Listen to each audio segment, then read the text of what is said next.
بسم اللہ الرحمن الرحیم۔ عزیز طلبہ و طالبات، السلام علیکم۔ 28 تاریخ کے لیکچر میں 9 10 دونوں کلاسوں کے لیے ایک مشترکہ ٹاپک استعارہ، جیسے پیچھے ہم لوگوں نے تشبیہ پڑھا تھا، تشبیہ دینا، اسی طرح سے آج ہم لوگ استعارہ پڑھیں گے۔ استعارہ کے لغوی معنی ادھار لینا کے ہیں۔ علم بیان کی اصطلاح میں کسی چیز کو عارضاً یعنی عارضی طور پر یا مستعار یعنی ادھار لے کر دوسری چیز کے لیے استعمال کرنا استعارہ کہلاتا ہے۔ یاد رکھنا یہاں پہ تشبیہ اور استعارہ میں بہت قریبی تعلق ہے، بہت چھوٹا سا اس میں فرق موجود ہے، وہ میں آگے جا کے آپ کو بتا دوں گا۔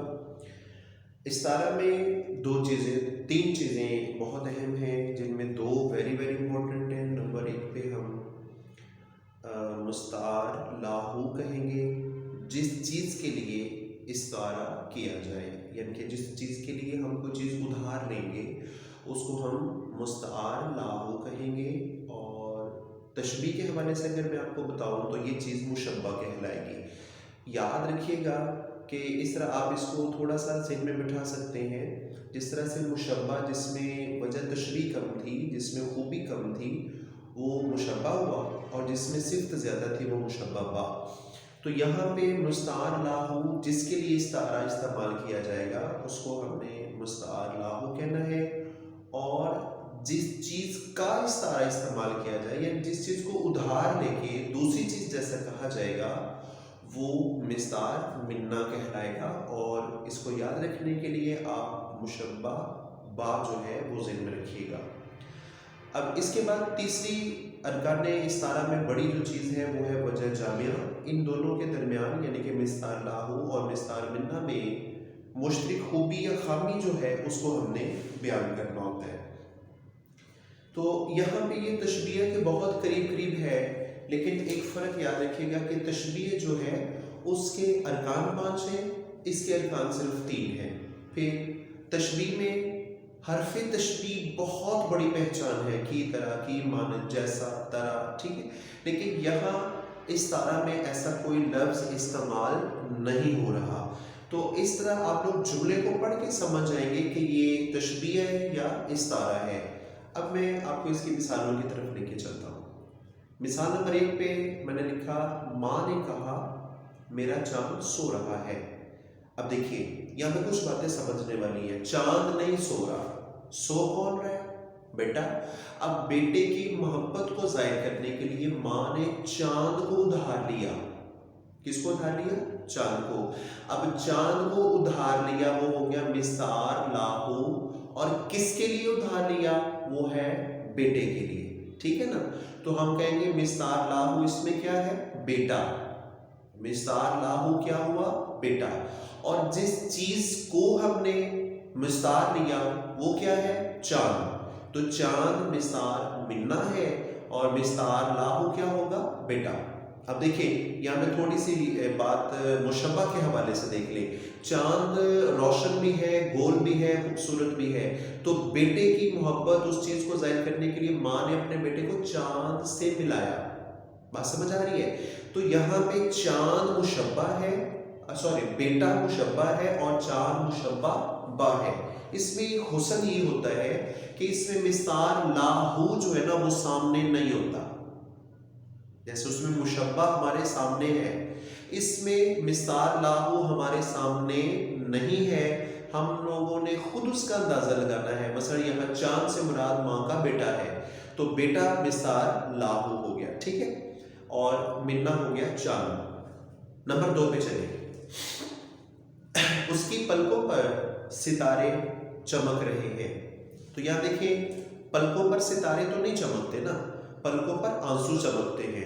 تو یہاں پہ اس نے ستارے کا مستعار لیا، ستارے کو مستعار لیا، اور کس کے لیے لیا؟ آنسو کے لیے۔ تو ہمارا مستعار لاہو یہاں پہ بنے گا آنسو۔ اور نمبر 2 پہ ستارہ جو ہے اس کو ہم نے ادھار لیا تھا، لہٰذا اس کو ہم کہیں گے مستعار منہ۔ ٹھیک ہے. تو یاد رکھیے گا اس میں آگے جو وجہ جامعہ ہے وہ چمک ہوگی. پہلی مثال میں وجہ جامعہ محبت، پیار، کچھ بھی آپ کہہ سکتے ہو. ٹھیک ہے. نمبر 3 پہ ہے پاکستانی شیروں نے بھارتی گیدڑوں کو بھگا دیا. تو یہاں پہ شیر جو ہے نا یہ مستعار لاہو ہے. اب کس کے لیے ہے؟ پاکستانی فوج کے لیے، پاک فوج کے لیے.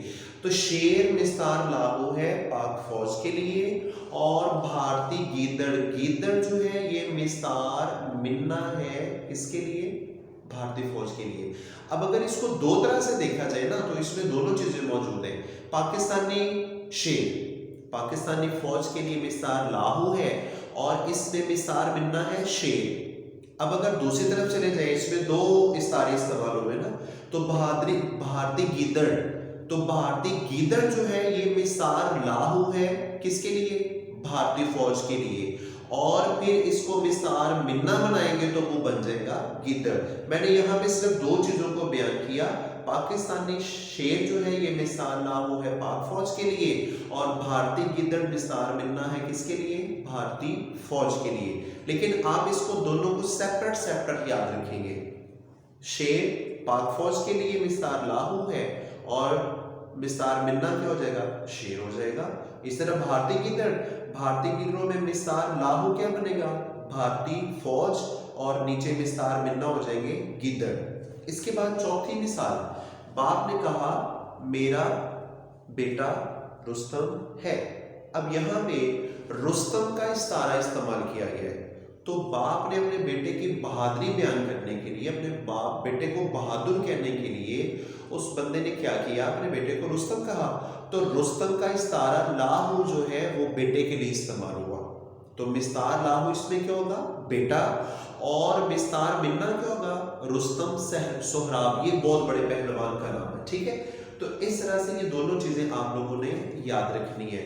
پھر مختصر سی بات بتا دوں، جس چیز میں صفت زیادہ ہے وہ مستعار لاہو، اور جس میں صفت زیادہ ہے وہ مستعار منا ہے، اور جس میں صفت کم ہے وہ مستعار لاہو ہے. مشبہ اور مشببہ کے حوالے سے آپ اس کو یاد رکھ لیں. میں نے اس لیے اس کے سامنے درج کر دیا. اگر کوئی پرابلم ہو تو آپ دوبارہ شیئر کر سکتے ہیں، میں ریپیٹ کروا دوں گا. اللہ حافظ.